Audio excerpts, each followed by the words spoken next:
Alright, y'all, welcome back to my channel. Sorry I am a day late with recording, but a lot of stuff has been going on, and I wanted to make sure I had a great video for you. And so, yes, it's a day late, but it's gonna be good. So, welcome to the Fearless Me Challenge. I believe it's week number 6, but I could be wrong. It might be week 5. It's sad that I've lost count, but that's okay. And this past week was great. I feel like I really killed it with doing things that usually make me a little bit uncomfortable, kind of stretching myself more. And I got a message from a colleague of mine who has been doing the Fearless Me Challenge also, and said that she started doing some things and it really helped her. So I'm going to share what I did. I'm going to share her story, and again encourage you all to share with me what you're doing as well. So big things that happened for me.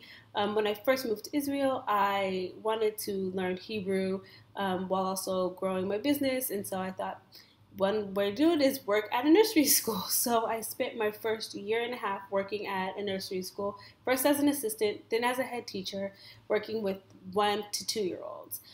So super cute, adorable kids, and really enjoyed the work that I did there.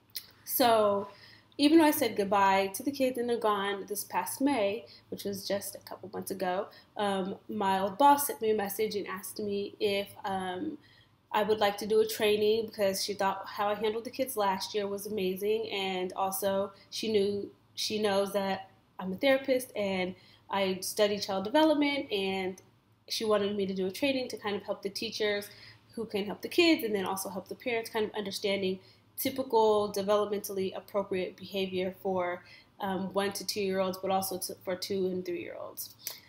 So I've never done a training before. I'm a little bit anxious. I don't necessarily like standing up in front of everyone and talking and having all eyes on me, but I said, this is Fearless Me. It's a year of me doing 365 days of something new and things that make me uncomfortable, to kind of stretch myself and get out of my comfort zone. So I met with her today and we worked out kind of what she's looking for, set a price that's comfortable for both of us, and set a date to do it in January. So that's something big that's coming up. I'm definitely nervous about it, but it's enough months away that it's okay, that I know that I'll do a great job. The second biggest thing I did, oh gosh, I'm so bad at this. I'm horrible with finances.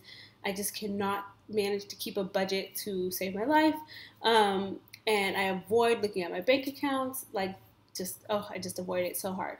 So I sat down, I looked through my accounts. I decided, okay, this is going to be my budget. This is how I'm going to stick to it. I still avoided looking at one of them because I just know it's just a disaster. But I did look at one. I did play around with the numbers, and it kind of eased my anxiety to see what is going on, how much is coming in, how much is going out, where I need to tweak, and what I need to get better with. The other big thing that happened for me this week was I'm really interested in growing my channel and having really good information for you guys. And so I reached out to 2 individuals to do collaboration videos. So I already have somebody who I had asked a couple weeks back, and we'll be doing that soon. But I reached out to a friend / colleague who does trauma-informed yoga, and so I'll be doing a collab video with her and sharing that information with you all, because I think it's so important that if you have any type of trauma, that working with a trauma-informed yoga teacher is so important to help you get connected with your body, especially if you're not working specifically with a therapist who is trained in somatic techniques, who uses CBT or even psychoanalysis, because I firmly believe research also kind of indicates this, that when you have complex trauma symptoms, the trauma is stored in your body, and so being able to kind of move your body and get attuned to your body is very, very, very, very vital. So I messaged her. She's all game for it, and I'm really excited. So that's coming up.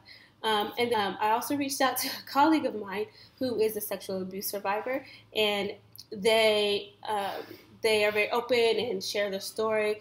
They also do my website, and this person's amazing, and I was really happy that they said, yes, I would do it. And so those are just some things that I did this week that really stretched myself, and I feel really proud. And the final big one, gosh, I think I said they're all big.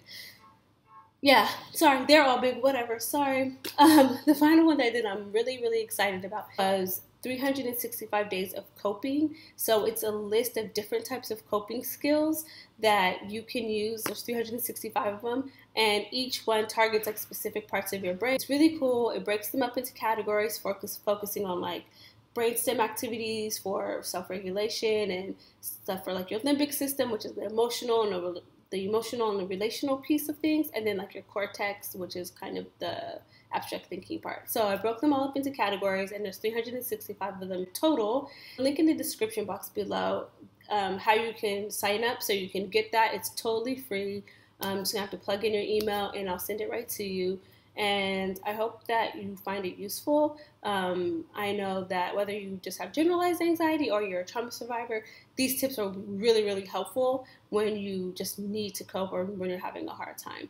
So, like I said, lots of things I did this week. I'm exhausted and tired, but also just feeling really happy and feeling very proud of myself for kind of stretching myself and getting out of my comfort zone.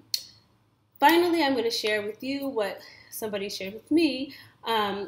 So she sent me a message and said, your challenge really helped me. I've been avoiding going to the doctor for years.